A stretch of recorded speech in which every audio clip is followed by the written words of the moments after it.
वट सावित्री व्रत कथा। भद्र देश में अश्वपति नाम का एक राजा रहता था।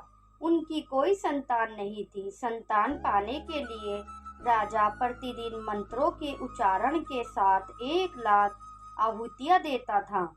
ये सिलसिला 18 वर्षों तक जारी रहा। एक दिन उनके इस यज्ञ और तप से प्रसन्न होकर सावित्री देवी प्रकट हुई और उन्हें संतान के रूप में एक रूपवान, गुणवान और तेजस्वी कन्या होने का वरदान दिया। सावित्री देवी के वरदान से राजा को पुत्री हुई, जिस वजह से उन्होंने अपनी बेटी का नाम भी सावित्री रखा। सावित्री बड़ी ही रूपवान थी। महल के आंगन में खेलते खेलते कब वो बड़ी हो गई, राजा को इसका पता ही नहीं चला। सावित्री की शादी की उम्र होने पर राजा को बहुत चिंता सताने लगी। राजा को अपनी रूपवान कन्या के लिए कोई योग्य वर नहीं मिल रहा था। इस वजह से उन्होंने अपनी पुत्री से खुद अपने लिए वर तलाशने के लिए कहा। अपने पिता की बात सुनकर सावित्री ने खुद ही अपने लिए वर ढूंढना शुरू कर दिया। एक दिन सावित्री तपोवन में जा पहुंची। वहां उसने सत्यवान नामक के सुंदर युवक को देखा। सत्यवान एक राजकुमार था जो साल्व देश के राजा द्रुमसेन का इकलौता पुत्र था। जब सावित्री के उसके जंगल में रहने की वजह पूछी तो सत्यवान के पिता राजा द्रुमसेन ने बताया कि वे अंधे हो गए हैं और इसी वजह से उनसे उनका राज्य छीन लिया गया है। अब वे अपने परिवार के साथ इसी जंगल में रहते हैं। सावित्री ने राजकुमार सत्यवान और उसके पिता राजा द्रुमसेन के बारे में अपने पिता को बताया और इच्छा जाहिर की कि वह राजकुमार सत्यवान से शादी करना चाहती है। राजा अश्वपति बेटी को दिए वचन को पूरा करने के लिए तपोवन जंगल गए। वहां पहुंचकर राजा ने द्रुमसेन से मुलाकात की और उन्हें उनके पुत्र सत्यवान के लिए अपनी बेटी सावित्री से विवाह का प्रस्ताव दिया। राजा अश्वपति की बात सुनकर राजा द्रुमसेन ने बड़े ही निराश मन से कहा, हे राजन, मुझे आपका प्रस्ताव मंजूर है। मेरा पुत्र सत्यवान गुणवान, धर्मात्मा और बलवान है, लेकिन ऋषिराज नारद ने मुझे बताया है कि ये अल्प आयु का है, जिसकी अगले वर्ष अमावस्या के दिन मृत्यु हो जाएगी। इसलिए मैं आपसे और आपकी पुत्री से विनती करता हूँ कि आप किसी और युवक से अपनी पुत्री की शादी करवाएं। राजा द्रुमसेन की ये बात सुनकर राजा अश्वपति और उनकी बेटी सावित्री काफी निराश हुए। लेकिन सावित्री ने कहा कि एक आर्य समाज की स्त्री होने के नाते वो अपने मन में सिर्फ एक ही युवक को पति के रूप में देख सकती है। राजकुमार सत्यवान के अलावा अब वो किसी अन्य युवक से विवाह नहीं कर सकती है। सावित्री की जिद के सामने राजा अश्वपति और राजा द्रुमसेन को झुकना पड़ा।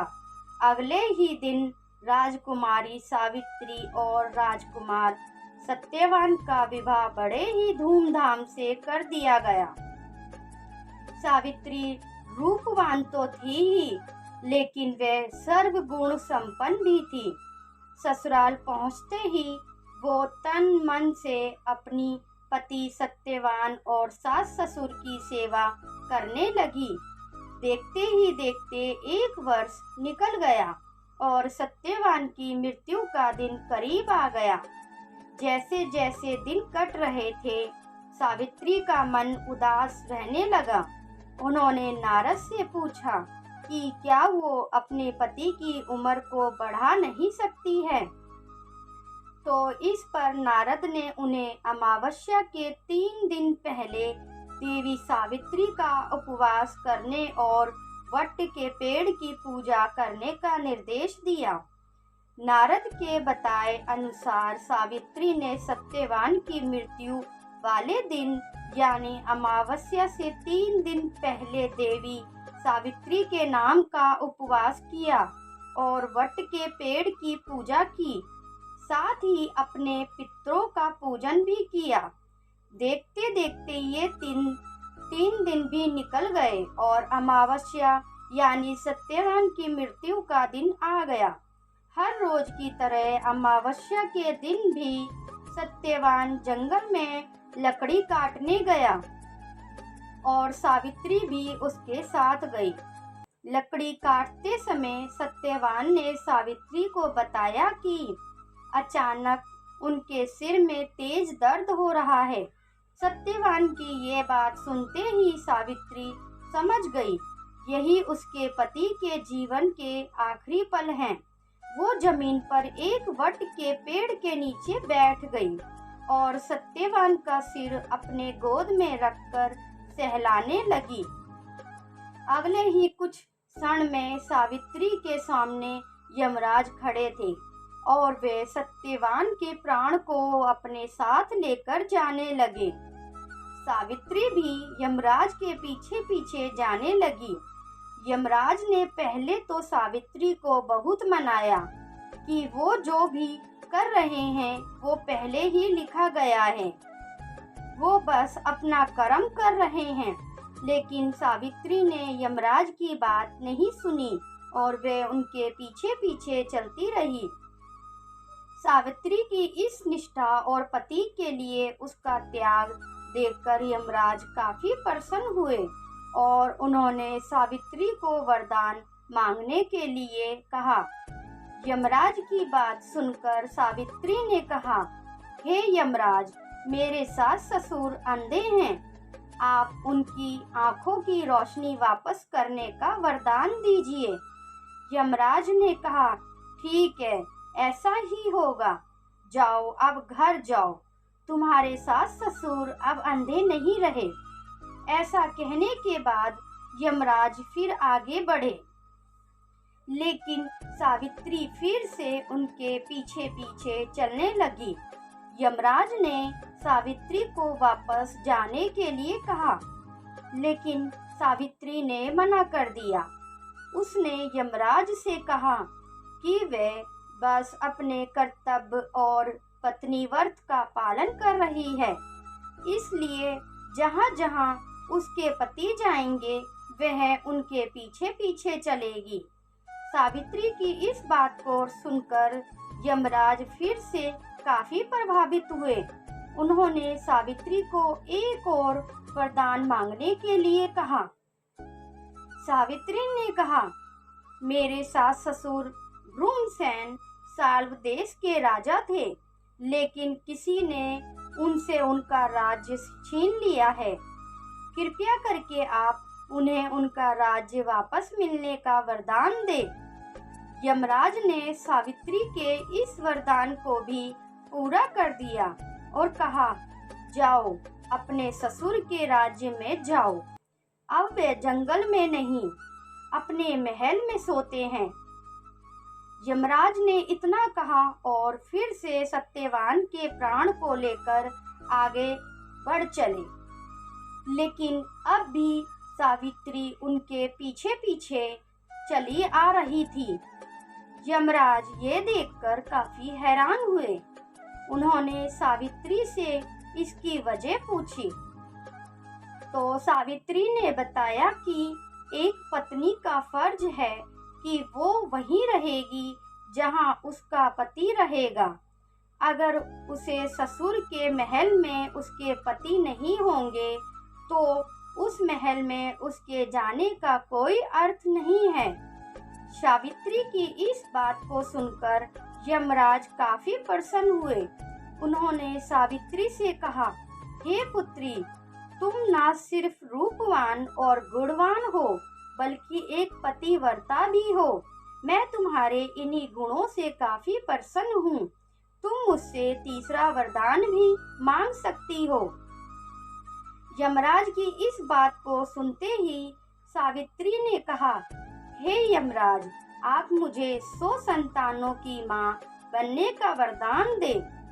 सावित्री के इस वरदान को सुनते ही यमराज ने कहा, हे पुत्री, अब घर जाओ, मैं तुम्हारे इस तीसरे वरदान को भी पूरा करता हूँ।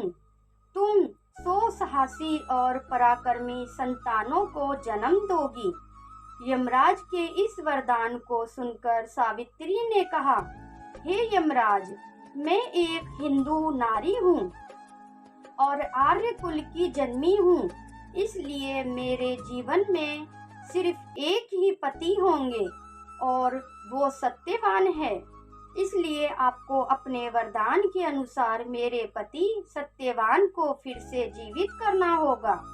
सावित्री की इस बात को सुनकर यमराज और भी ज्यादा प्रसन्न हुए और उन्होंने सत्यवान के प्राण को वापस छोड़ने का वरदान दिया और सावित्री से कहा, हे पुत्री, तुम अब वापस उसी वट के पेड़ के नीचे जाओ जहाँ पर तुम्हारे पति का शरीर पड़ा था।